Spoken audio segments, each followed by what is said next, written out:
Namaste. Today I will talk to you about sleep difficulties in children and how to tackle these issues. A lot of children learn to sleep regularly from a very early age. As we all know, in the initial 3 months of life after the child is born, the child does not have a regular sleep and waking up rhythm, and the child kind of sleeps for more than 18 to 19 hours in a day. This is because the child's brain is still getting used to the circadian rhythm, which is kind of set, in other words called as the biological clock, which starts getting set along with exposure to the sun. Once the child is a little older, by 3 or 4 months of age, is able to look around, identify, perceive lightness, darkness, and starts giving social smile, the child's sleep pattern kind of starts settling down. But many times, there are various reasons because of which children have disturbed sleep.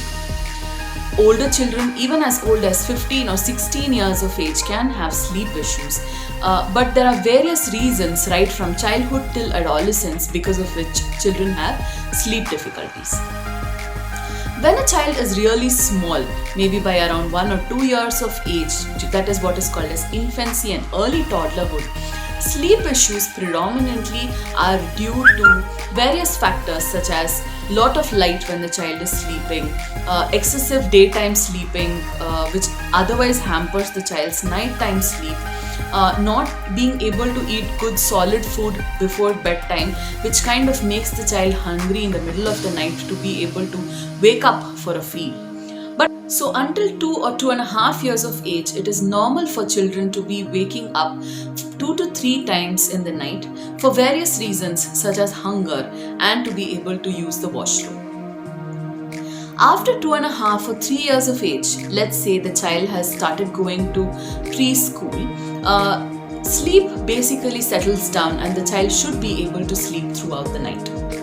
If your child is not doing that, like I already mentioned, please have a look if the child is having excessive daytime sleepiness or if the child is having exposure to a lot of screen time in the evening and night, whether the child is eating food properly and is stomach full while going to sleep in the night. So all these factors affect the child's sleep in children who are preschoolers. In a little more older children who are above 5 or 6 years of age, sleep disturbance can be because of a variety of causes.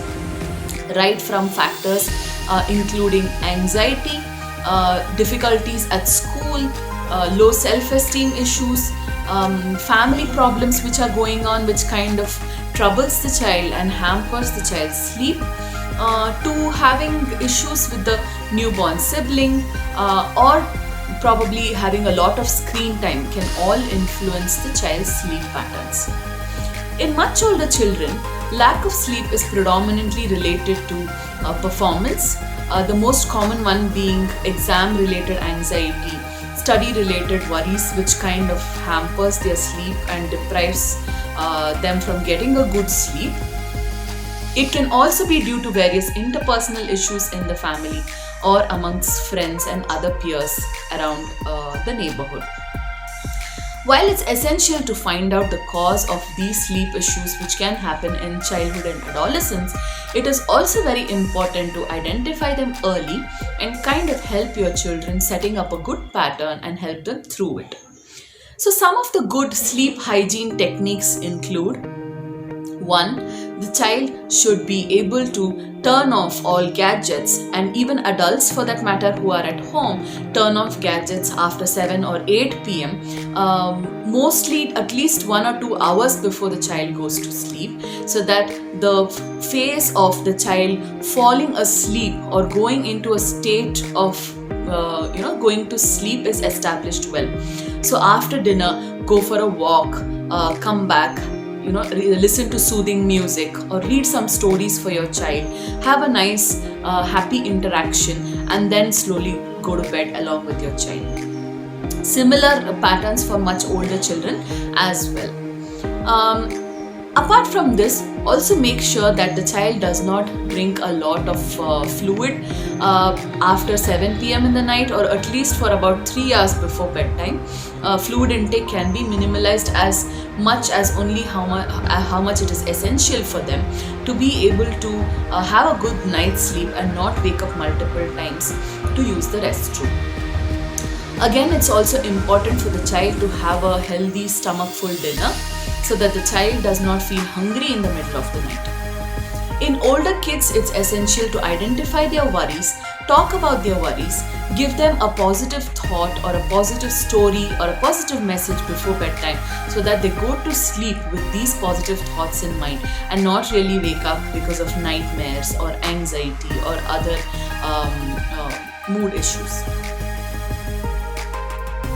In older adolescents with exam related issues, it's necessary for family members to be able to support them morally and mentally and guide them through their exams or through their studies so that their anxiety is kept at the lowest possible level.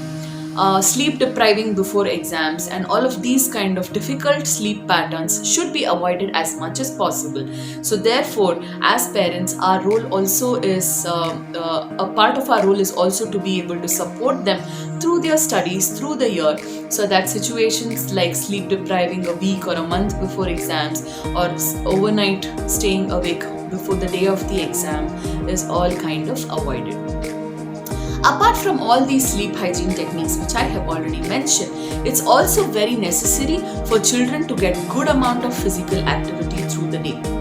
Whether your child is an infant, a toddler, or a young child or an adolescent, please ensure that your child gets good physical activity, whatever the kind of day the child is having, even during exam times.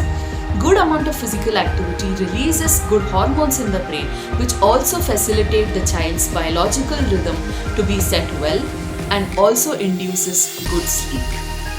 In younger kids, also make sure that they have warm blankets or some soft toys which can ensure a peaceful night's sleep.